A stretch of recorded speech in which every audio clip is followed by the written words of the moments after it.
दररोजच्या सारखं वर्कआउट करून वापस निघालो. हे बघा, सकाळ सकाळी आमची आजी गाई म्हशींना आमच्या ग्राउंडवरती सकाळचे वाजले होते 8. मी फ्रेश होऊन निघालो आपल्या ड्युटीवर.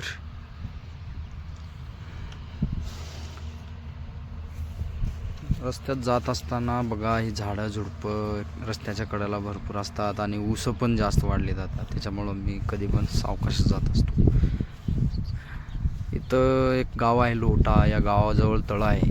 या तळ्यामुळे इथल्या गावकऱ्यांची जी शेती आहे ना राव, हिरवीगार, कधीच वाळून जात नाही.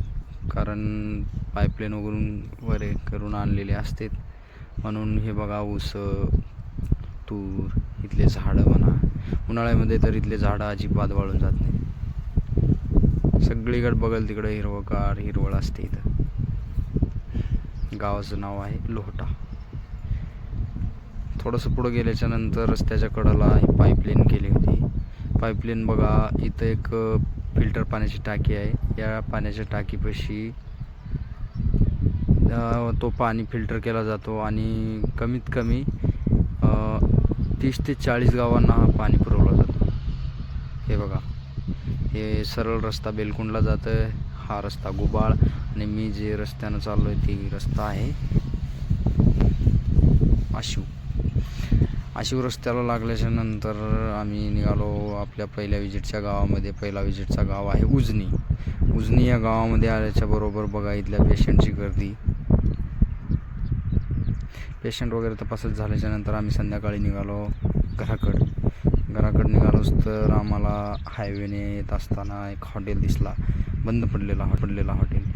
काय झाडी आहे इथं राव, आणि हॉटेलला म्हणजे बंद पडलं आहे.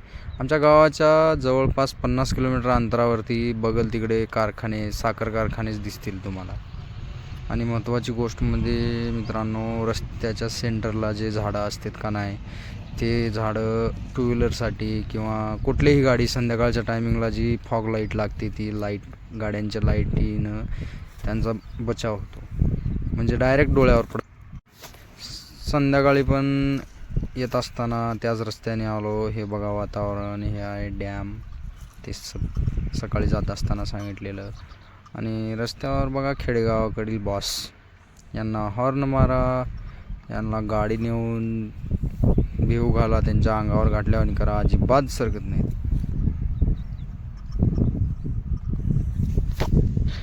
आता चालू झालेत ऊसाचं सीझन. आता 6 महिन्यापर्यंत हे असंच दिसणार आपल्याला. ऊसाच्या गाड्या, कुठं बघल तिकडे ऊस खायला भेटतं. कारण आम्ही बाहेर असतो तेव्हा आम्हाला कधी पण ऊस वगैरे खायला भेटतं. संध्याकाळी गाडी वगैरे लावून झाल्याच्या नंतर मी निघालो घरला निघालो तर भावाचा फोन आला की आज चाललो आहे मी. गाडी येत आहे म्हणल्यावर त्याचे सगळे सामान वगैरे आणून त्याच्यापाशी ठेवलं आणि तो निघाला पुण्याला. गाडी वगैरे आली, त्याला सगळं सामान वगैरे ठेवून मदत वगैरे केलं.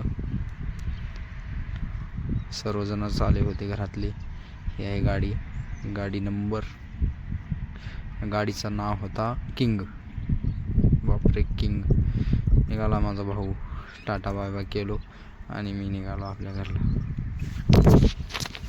अगर वीडियो पसंद आया हो तो लाइक शेयर एंड सब्सक्राइब करना ना भूले.